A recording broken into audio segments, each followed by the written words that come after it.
Throwaway account, because friends and family know my main, and I need this barn burner off my chest without a neighborhood scandal. If you're reading, imagine you're scrolling Arwasan Pro Revenge at midnight while your earbuds fight off the silence. That's the energy. I'm 34, husband, dad, part-time mechanic, full-time inventory manager. 8 years married to Casey, 32, marketing manager with a grin that once rewired my heart. For most of our marriage, we called ourselves modern partners. Whoever had capacity picked up slack. Early on, capacity tilted her way. Grad school, internships. So I did dishes and laundry, paid bills, and ironed blouse collars before dawn. She finished school, career launched, yet the division never leveled. My buddies teased me for husband of the year, but resentment never sprouted because I believed teamwork evened out eventually. Last spring, her company relocated to a sleek downtown tower. New commute, new coworkers, after-hours mixers. She gushed about brainstorming sessions with creatives who squeezed ideas like juice. I pretended not to roll my eyes. I also noticed she stopped wearing her wedding ring to the office, claiming the prongs snagged sweaters. I offered to tighten the setting. She brushed me off. By autumn, I was the invisible butler. I packed our daughter Maddie's lunches with cartoon napkin notes, scheduled flu shots, installed the fall gutters, replaced the CR2032 batteries in smoke detectors. Small tasks Reddit dads flex about, but that real spouses rarely notice. Casey noticed nothing except her phone. The screen lit her face at dinner while I recited PTA updates to an audience of one 5-year-old and one glowing rectangle. Reddit legends often hinge on one sloppy mistake. Casey's was letting her laptop auto-connect to our home Wi-Fi while she showered after a networking run that suspiciously ended with no sweat and perfectly curled hair. iMessage mirrored newer texts onto our iPad, the one we keep on the kitchen counter for Spotify and recipes. Ping. A heart emoji from JT, work. Ping. Can't wait to taste you again. The bubble of dots pulsed. Maddie giggled at the cartoon heart. I swiped the conversation into a folder, kissed my kid goodnight, and sat at the dining table with a rage-induced migraine. I could have stormed upstairs and demanded answers. Instead, I brewed coffee and opened Excel, the software of vengeance for boring men everywhere. Tab 1, Timeline. Tab 2, Finances. Tab 3, Legal statutes on adultery in Pennsylvania. By dawn, I knew my escape route, asset map, and enemy roster. Enemy count: 2 adults and a corporation with a code of conduct. First battlefield was legal. Pennsylvania's no-fault default can still award fault-based divorces for adultery, influencing alimony and costs. I retained Elena Kozlov, divorce attorney with ice-chip eyes, and a reputation for turning cheaters into case studies at continuing education seminars. Elena asked for proof. I slid a thumb drive across the desk. She plugged it in, clicked twice, and said, "I'll need more. Get me location data, shared expenses, anything that shows marital funds fueling the affair." Second battlefield was financial. Casey handled none of it, meaning my digital fingerprints were already everywhere. I rerouted direct deposits into a new account under my name only, left just enough in joint checking to pay predictable bills, and killed overdraft protection. I paused contributions to her individual retirement account. Per our prenup, I could, provided household bills were covered. I ordered new debit cards, updated autopay logins, changed the 2-factor authentication from her phone to mine, and locked a home equity line she didn't know existed. Third battlefield was evidence, so I looped in Riccio Investigations. Brent Riccio played linebacker with me in college. Now he plays creeper with telephoto lenses. He tracked Casey's Prius from office garage to a boutique gym, then to a nearby Marriott every Tuesday and Thursday at lunch. Jason Turner, the JT in her phone, usually arrived first. A married father of two whose LinkedIn banner preached integrity sells. Riccio filmed hand-holding in the elevator, recorded them checking in under Smith, captured the kiss goodbye in the parking deck. While Brent built the visual case, I sifted digital breadcrumbs. Venmo transfers labeled Uchkik. Uber receipts dropping near Jason's address late at night. A surprise cosmetic dentistry bill hidden on our health savings statement. I downloaded 6 months of phone records, highlighting calls between Casey and a number that wasn't in her contacts at inconvenient hours. 2 a.m., 5 a.m., during our anniversary dinner when she'd stepped outside for air.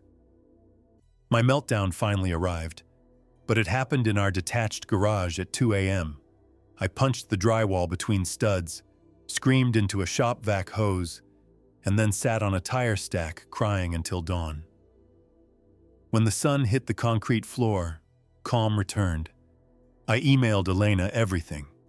She drafted divorce papers citing adultery and requesting exclusive possession of the marital home, temporary custody of Maddie, a paternity test for any fetus conceived during marriage, and a freeze on joint assets. Pennsylvania law presumes children born to a married woman are the husband's, but DNA overrides. The freeze would stop Casey from draining accounts when the summons hit. We served her on a Thursday because her company holds all-hands meetings that day at 3 p.m. A process server in a blazer handed her the envelope in front of her creative team. Someone told me she collapsed into a chair, whispering, "Oh my God, he knows." HR summoned her within an hour. I had anticipated corporate policy. Her employee handbook, conveniently online, banned romantic or sexual conduct that might create a conflict of interest or host a hostile work environment. I mailed HR an anonymous packet. Timestamps showing Casey and Jason billing client hours while at the Marriott. Explicit emails, hotel receipts on the corporate credit card. I mailed a second packet to the VP of Marketing and a third to Jason's wife, Laura. That night, Casey didn't come home. Maddie and I watched Frozen, microwaved popcorn, and built a blanket fort. Casey texted that she was staying with a friend. I replied, "Please respect our daughter's bedtime schedule." No response. The next morning she showed up at 7, eyes swollen. I was making pancakes shaped like dinosaurs. Maddie squealed, oblivious to tectonic plates shifting beneath our family. Casey followed me to the hallway and hissed that I was destroying our lives. I whispered back, "I'm just documenting how you destroyed them." She called me cruel. I pointed to my phone where Voxer displayed a voicemail from Laura Turner, sobbing over betrayal. Cruel is relative. Within a week, HR suspended Casey pending investigation. Jason was fired outright because he supervised her on one project, elevating the affair to policy violation. My attorney filed emergency motions. The judge granted me temporary custody and scheduled a hearing for permanent arrangements. He also ordered a prenatal DNA test once gestation reached 9 weeks. Casey was 8 weeks along. The interim months felt like living in a split-screen film. Top half, single dad life, school drop-offs, bedtime stories, sharing gentle truth with a child who asks why mommy doesn't sleep here. Bottom half, war room, spreadsheets, conference calls, notarized affidavits. Casey moved into a furnished sublet near her sister, borrowed money from her parents, pled with Jason for help. He ghosted her. His own divorce consumed him. When the DNA results returned, probability of paternity, 0. My legal responsibility for the fetus evaporated. In one hearing, the judge severed me from any future child support associated with that pregnancy, citing established jurisprudence. My prenup now weaponized itself. Any spouse proven unfaithful forfeits claim to the other's retirement, primary residence equity above initial contributions, and post-separation support. Net outcome: Casey left with her 2014 Corolla, some clothes, and whatever cash remained after lawyer withdrawals. More fallout. LinkedIn gossip spread. Recruiters rescinded offers. Casey's best friend Amy blocked her after Amy's husband admitted Casey had tried to network with him too. When I learned that, I emailed Amy heartfelt apologies for years of obliviousness. Throughout, I kept a journal because therapists insist trauma metabolizes through narrative. I wrote nightly after Maddie fell asleep. Some entries raged. Others listed tasks for the next strike. Cancel gym membership. Change car title. Update life insurance beneficiary. Court-ordered mediation required our presence in the same room. Casey arrived early, cheeks hollow, pregnancy starting to show. She begged for forgiveness. I listened without interrupting because mediators bill by the hour. She said she never stopped loving me, blamed depression, hormones, Jason's manipulation, my long workdays. When she finished, I asked which excuse she wanted me to enter into the record. She broke down, sobbing. The mediator suggested a break. I declined. We signed the custody schedule, strict, supervised, non-negotiable, then left through separate exits. Friends asked if I felt better. I felt accurate. Justice is math, not music. Plug numbers, get results. At night, though, the empty side of the bed hummed with phantom memories. Her cold toes against my calves, the stupid jingle she sang while brushing teeth. I didn't want her back, but grief still registered. Maddie's pediatric therapist recommended a ritual to mark change. We planted a maple in my parents' backyard, told Maddie it symbolized growth after storms. She watered it with a tiny pink watering can. Casey didn't come. Mediation conflict with OB appointments. Choices echo. Day the divorce finalized, I walked out of the courthouse into perfect spring light. Casey exited behind me, waddling slightly. She called my name, asked if we could talk somewhere private. I said all private moments ended in room 214 of the Marriott. She flinched, whispered she hoped someday I'd forgive her. I said I hoped someday she'd forgive herself, but it wouldn't involve me. 6 weeks later, Laura Turner invited me to her kids' joint birthday party so Maddie could meet children who share her half-brother's DNA tree branch. Surreal, but kids adapt faster than adults. Maddie chased balloons with Jason's daughter, while I chatted with Laura about single-parent scheduling hacks. Jason wasn't invited. Custody decree barred third parties. Casey gave birth in August, a healthy boy named Oliver. Hospital policy listed me as emergency contact because paperwork lagged. I answered the call, confirmed I was not the father, and requested removal. Jason eventually arrived. Witnesses said Casey cried, asking if he'd stay. He promised he would then left 2 nights later to avoid Laura's fury. Pattern unbroken. Post-divorce life is unexpectedly peaceful. I downsized to a ranch-style house nearer to work and my parents.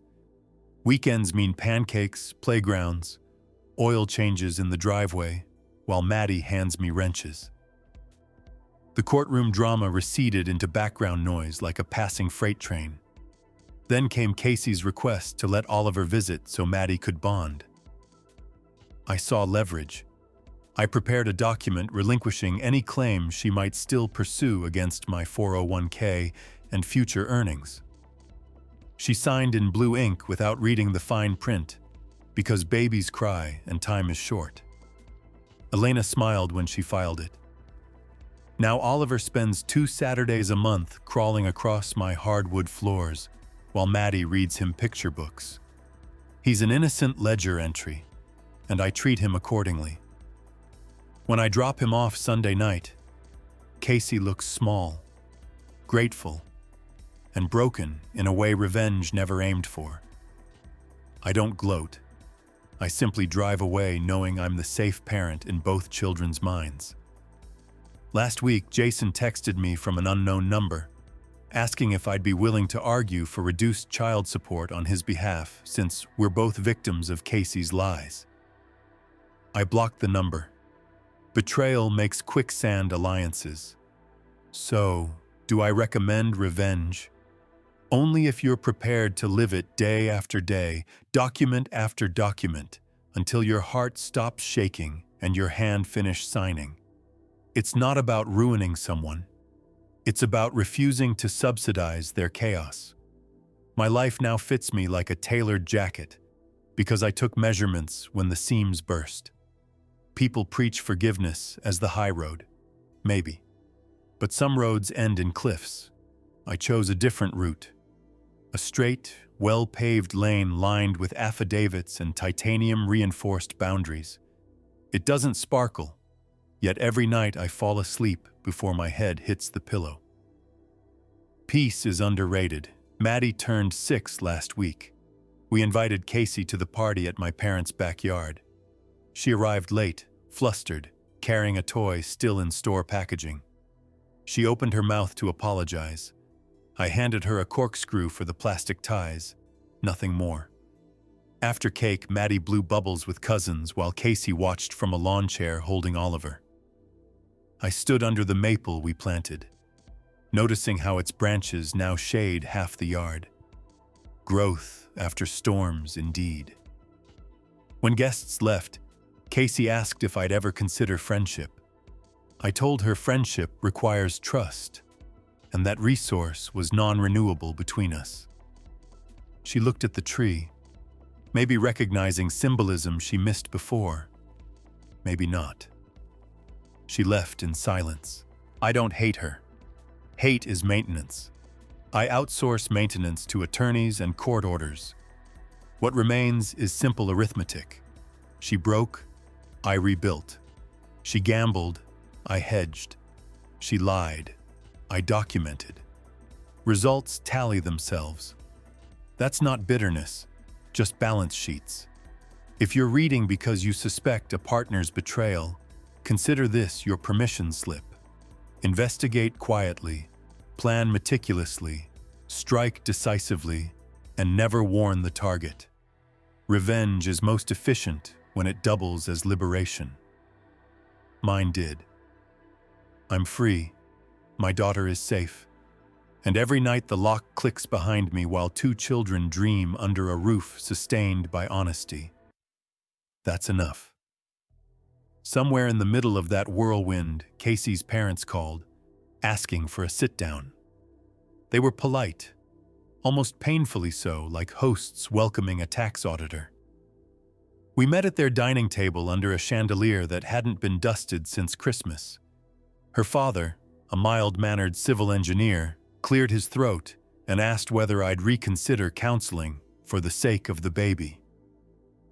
I slid the DNA report across the lace runner. Her mother gasped, hand to chest.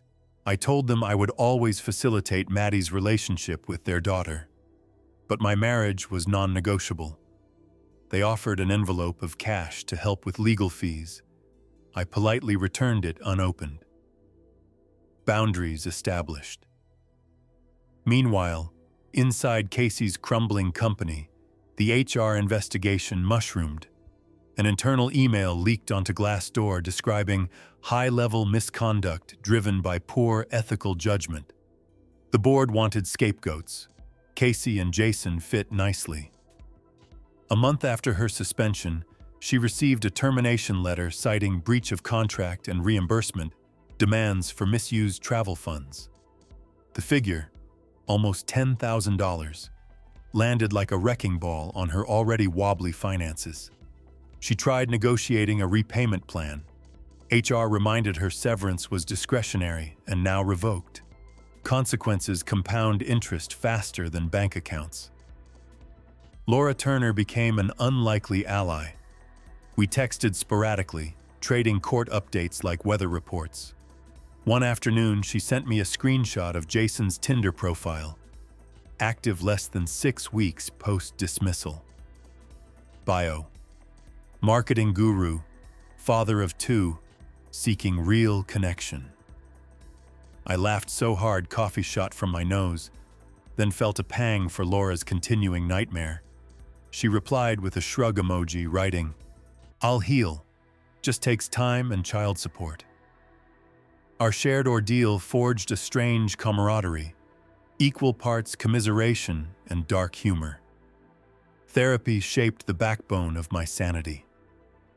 My therapist, Dr. Ung, specializes in betrayal trauma. She refuses to let patients drown in rumination, so homework became action-oriented.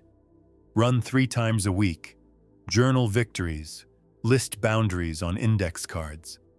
She also insisted I write a letter to my future self, describing life 5 years out. I pictured a modest house, a stable daughter, maybe a partner who viewed monogamy as baseline rather than optional. The exercise clarified revenge's limits. It couldn't spit-shine the past, only keep it from infecting tomorrow. Another surprising chapter involved my own workplace. My CEO called me into his office after rumors reached him through wives' grapevines. I braced for awkwardness, but he just asked if I needed extra time off.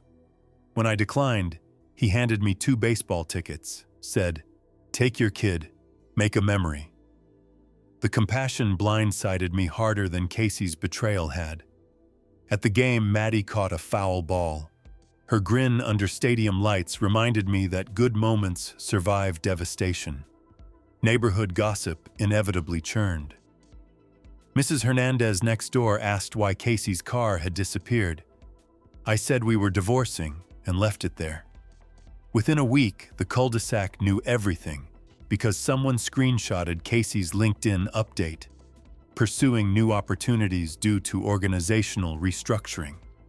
The euphemism became a punchline at block parties. I avoided the back fence whispers and focused on repainting my garage. Therapy and brushstrokes. Casey attempted one grand gesture, showing up unannounced on Christmas Eve with gifts and a plea. I allowed her inside so Maddie could accept the presents. Casey tried reminiscing about our first Christmas together, how we'd burned cookies but laughed anyway. I listened politely, then asked whether Jason knew she was here. Her lip quivered. She admitted they no longer spoke except through lawyers. I wished her safe travels and closed the door. Maddie and I built a gingerbread house, piping icing snow on a graham cracker roof, sturdy and sweet. Everything my marriage hadn't been. Around the same time, my company offered a promotion. Regional warehouse director, bigger paycheck, but longer hours. Old me would have accepted instantly. New me asked instead for a lateral move with steady hours and better health insurance. I learned boundaries aren't just for relationships, they're lifestyle architecture. The request surprised corporate brass, but they granted it, partly out of gratitude for my handling inventory during pandemic shortages. I celebrated by buying Maddie a used drum set.